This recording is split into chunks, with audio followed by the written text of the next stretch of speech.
Durante la década de los 90, la inteligencia emocional fue considerada prácticamente un superpoder. Se suponía que la gente que la poseía no solo era capaz de identificar estados emocionales, sino que también podían conectar con la gente, eliminar cualquier atisbo de estrés y descifrar el lenguaje corporal de aquellos que le rodeaban. Pero ¿es realmente tan maravillosa la inteligencia emocional? ¿De verdad es mucho más importante que el cociente intelectual? Y si lo es, ¿cuál es la manera más sencilla de desarrollarla? En este artículo voy a romper varios mitos sobre la inteligencia emocional y enseñarte los 10 pasos que te permitirán empezar a mejorarla, si es que finalmente consideras que merece la pena. La inteligencia emocional puede explicarse en función de cómo gestionas tus emociones y las de los demás. Con estos dos ejes aparecen los cuadrantes que definen la inteligencia emocional. En primer lugar, la autoconciencia, la habilidad de reconocer e identificar las emociones en ti mismo, así como su origen. En segundo lugar, el autocontrol, tu capacidad de controlar los impulsos y retrasar la recompensa inmediata. En tercer lugar, la empatía, que es la habilidad para conectar con las emociones y los motivos de los demás. Y en cuarto lugar, las habilidades sociales, que son las capacidades de relacionarte satisfactoriamente con los demás, gestionar conflictos, comunicarte claramente e influir sobre las personas. Otros autores también añaden la motivación a tu eje emocional. Pero, ¿qué es más importante? ¿Saber gestionar las emociones o ser un genio de las matemáticas? A finales del siglo XX aparecieron varias investigaciones culminadas en el bestseller Inteligencia Emocional, que presentaban la inteligencia emocional como el principal motor del éxito y satisfacción personal. Los estudios mostraban que los mejores líderes eran emocionalmente muy inteligentes. Sin embargo, los estudios más recientes ponen muy en duda esta afirmación. Quizá los líderes más carismáticos no poseían tanta inteligencia emocional como se creyó inicialmente. ¿Pero por qué afirman esto? Porque la manera de evaluar su inteligencia emocional fue a través de cuestionarios que ellos mismos respondieron. ¿Y qué líder iba a reconocer por escrito que no sabía identificar las emociones de sus trabajadores? Las últimas investigaciones también apuntan a que existen profesiones donde un exceso de inteligencia emocional puede ser contraproducente, como por ejemplo en el caso de los mecánicos, científicos o contables.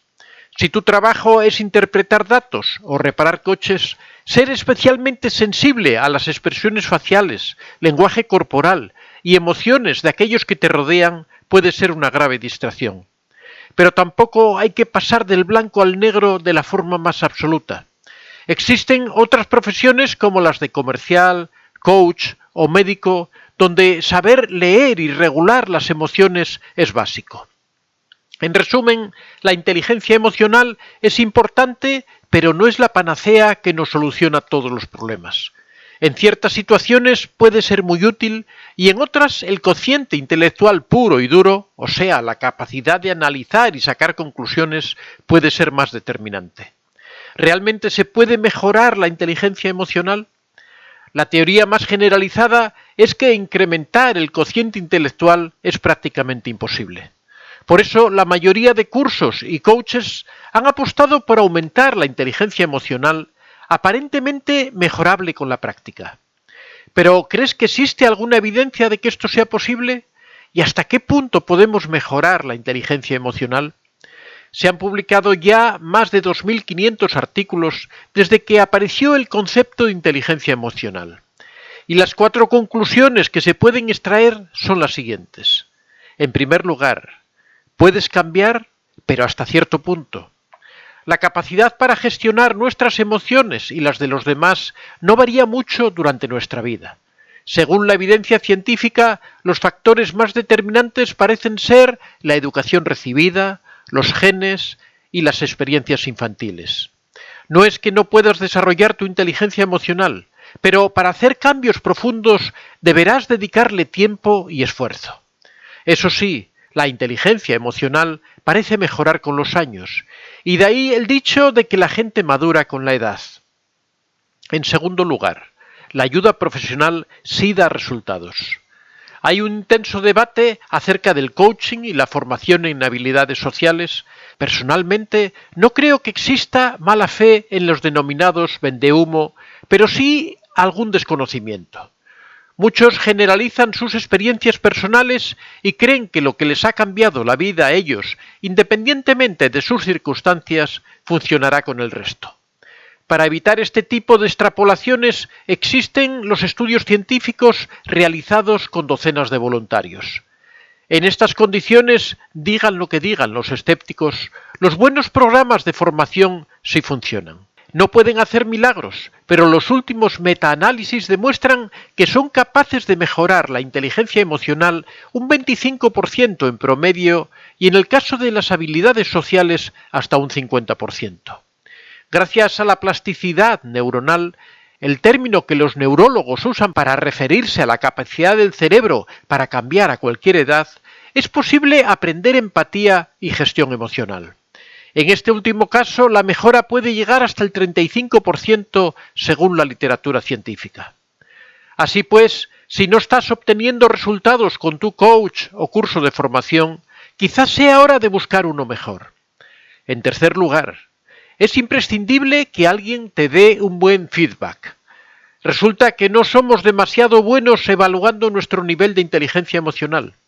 La estimamos peor que nuestro cociente intelectual, por lo que, además de no saber cuán listos somos, tampoco tenemos ni idea de si somos o no somos agradables. Una investigación demostró que la forma en que nos vemos a nosotros mismos tiene poco que ver con la forma en la que nos ven los demás. Es un fenómeno que se ha replicado en muchos estudios y provoca que en muchas competencias nos creamos mejor de lo que realmente somos. Por estas razones, además de seguir un buen programa de formación, es importante que alguien te proporcione una visión imparcial de ti mismo. En cuarto lugar, cuidado con las técnicas que usas. ¿Cuáles son las mejores estrategias para desarrollar la inteligencia emocional? Principalmente, los estudios científicos apuntan a las basadas en la terapia cognitivo-conductual, es decir, aprender a cambiar tus pensamientos y las conductas que los acompañan. Mejorar tu capacidad de aceptar y perdonarte. Nos referimos a la autocompasión, un concepto que cada vez va a sonar más.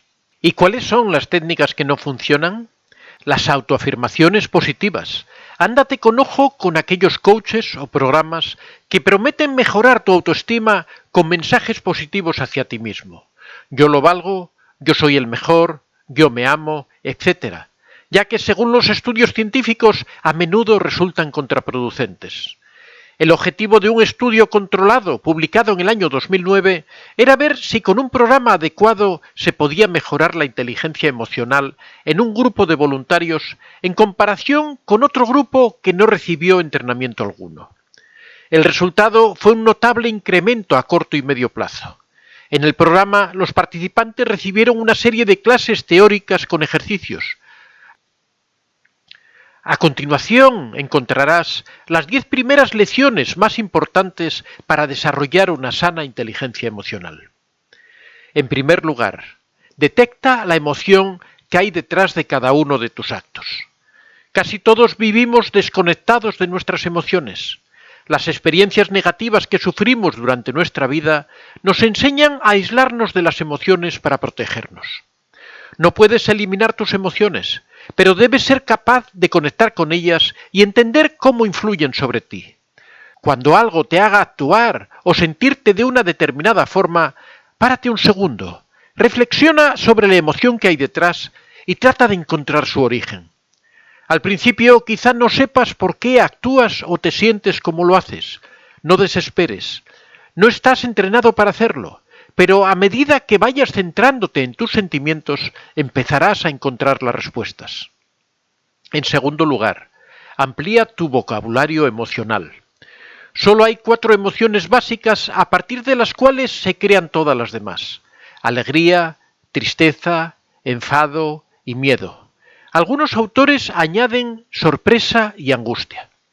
Cuando intentes reconocer tus emociones, no te quedes solo con ellas. No basta con decir, vale, he identificado mi emoción y es la tristeza. No, debe ser lo más específico posible. Los nombres que pongas a tus emociones te ayudarán a entender cómo te estás sintiendo y por qué. No digas, estoy triste, si las palabras que mejor describen tu estado emocional serían decepcionado, compungido, melancólico o herido. Sé mucho más concreto. Tener un vocabulario rico con el que describir exactamente tus sentimientos es muy importante. No dominar el lenguaje limita el conocimiento de lo que estás experimentando, creando la sensación de que no sabes lo que te está pasando. En tercer lugar, no te dejes engañar por las apariencias emocionales. Muchas veces las emociones primarias desencadenan otras emociones, y eso nos lleva al error de creer que lo que realmente estamos sintiendo es la emoción secundaria. Voy a ponerte un ejemplo. Imagínate que te sientes traicionado porque descubres por una tercera persona que alguien que tú considerabas uno de tus mejores amigos no te ha invitado a su fiesta de cumpleaños. Aparentemente la emoción sería la traición, cuyo componente básico es el enfado. ¿Pero lo es realmente? Si profundizaras en qué ha provocado tu enfado, probablemente descubrirías que la emoción original causante de tu enfado es la tristeza. Estás enfadado con tu amigo porque te ha causado mucha tristeza comprobar que tu amistad no tiene para él el valor que tú esperabas. En cuarto lugar, no juzgues la forma en que te sientes. Las emociones tienen una única función, darte información sobre lo que está ocurriendo a tu alrededor. Si pudieras reprimirlas, estarías a ciegas y no sabrías cómo reaccionar emocionalmente. Las emociones negativas te previenen, no luches contra ellas.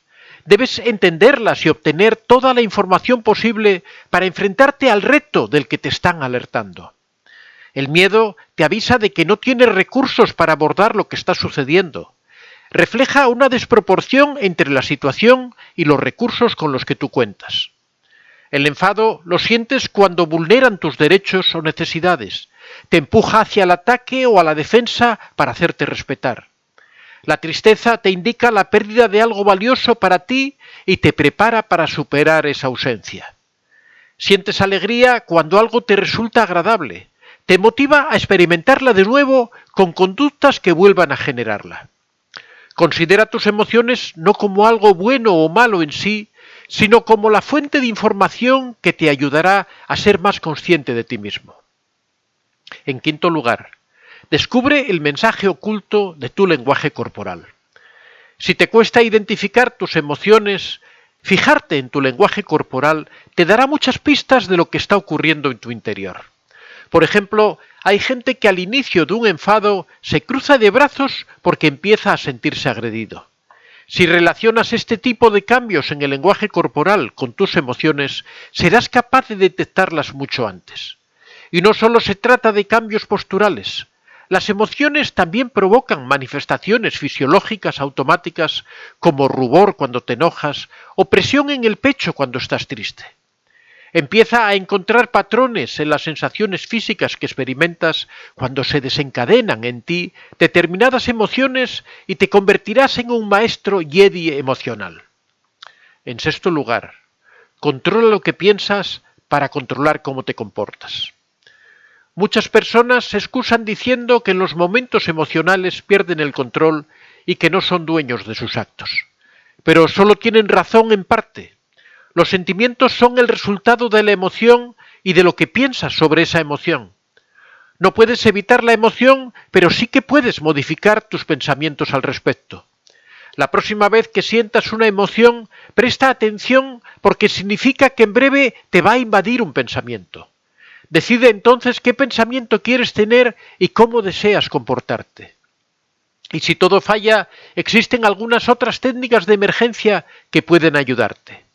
Si estás muy nervioso o ansioso, refréscate la cara con agua muy fría e intenta que te dé el aire. Se ha comprobado que el frío puede reducir la ansiedad. Evita las bebidas con cafeína. Los estudios evidencian que incrementan tu nerviosismo y tus niveles de ansiedad. Practica ejercicio. Todo lo que se diga sobre las ventajas de hacer deporte con moderación me parece poco. Se ha demostrado científicamente que reduce la ansiedad y mejora la confianza en ti mismo. Duerme lo necesario. Cuando duermes generas endorfinas y reduces los niveles de cortisol, que es la hormona del estrés. Por eso, cuando no has dormido lo suficiente, estás más irritable. En séptimo lugar, busca el porqué de los demás. El error que comete casi todo el mundo cuando observa una reacción en alguien es juzgar únicamente la reacción, cuando detrás de ella hay muchísimo más oculto a tus ojos. Acostúmbrate a pensar en qué sentimientos puede haber detrás de esa reacción, qué emociones y pensamientos puede estar experimentando esa persona. Si te está insultando, ¿es posible que te tenga miedo y crea que la mejor forma de defenderse sea alterándote? Buscando el porqué de las reacciones conseguirás entender a las personas. Y te advierto que cuando cojas el hábito de hacerlo, te costará enfadarte con la gente porque comprenderás entonces que casi todo el mundo tiene motivos para hacer lo que hace. En octavo lugar, lleva un diario emocional. Otra forma muy práctica y eficaz de mejorar tu inteligencia emocional es la de apuntar en una libreta tus sentimientos diarios. Los escáneres cerebrales han demostrado que escribir tus emociones en una libreta reduce la actividad de la amígdala responsable de la intensidad emocional. Este beneficio fue especialmente evidente en el género masculino y todavía más cuando fueron escritas a mano en lugar de tecleadas en un ordenador. En noveno lugar, expresa tus emociones de una forma asertiva. Ahora que ya sabes identificar y poner nombre a tus emociones, el siguiente paso debería ser aprender a expresarlas sin efectos adversos mediante la asertividad. La fórmula general es: me siento de tal manera cuando hago tal conducta en una situación determinada. Teniendo en cuenta lo siguiente: define concretamente la emoción que sientes, si estás oprimido, asustado, eufórico. Expresa tu emoción en primera persona. Comunica la conducta que has realizado que te provoca esa emoción, pero no las intenciones. Quiero decir que no la juzgues. Termina expresando lo que necesitas. Evita usar frases que empiecen por un tú y continúen con un juicio o acusación. Un ejemplo sería: me siento poco valorado porque llevo 5 años sin aumento de sueldo en esta empresa a pesar de toda mi dedicación. En décimo lugar, conviértelo todo en conductas prácticas. No intentes aprenderlo todo a la vez. Céntrate en una única cosa y conviértela en algo práctico para saber exactamente qué hacer y cuándo. Imagínate, por ejemplo, que sientes que no le dedicas toda tu atención a la gente. Constantemente estás divagando y soñando despierto y tienes un montón de distracciones en tu móvil. Y eso en el fondo te preocupa. Una conducta emocionalmente inteligente sería convertir tu intento de prestar más atención en algo práctico. Por ejemplo, apagando tu móvil y dejando de lado tus preocupaciones cada vez que te relacionas con alguien. Ahora, en lugar de hablar de un deseo, prestar más atención, estamos hablando de una conducta concreta que queremos cambiar. Repitiendo la nueva conducta, tu plasticidad neuronal modificará sus conexiones para crear la vía neuronal del nuevo hábito hasta que se convierta en algo automático. Otra forma de reforzar un hábito es la visualización. Imaginarte a ti mismo haciéndolo activa el mismo circuito neuronal que la actividad real. Por eso los atletas olímpicos dedican horas a recrear mentalmente la carrera que harán el día de la competición. Aquí te dejo estas 10 recomendaciones para desarrollar tu inteligencia emocional. Como te he indicado anteriormente, vete centrándote de una en una tratando de mejorarla. Si tratas de mejorar todas a la vez, no serás capaz. Así que poco a poco irás consiguiendo mejorar tu inteligencia emocional.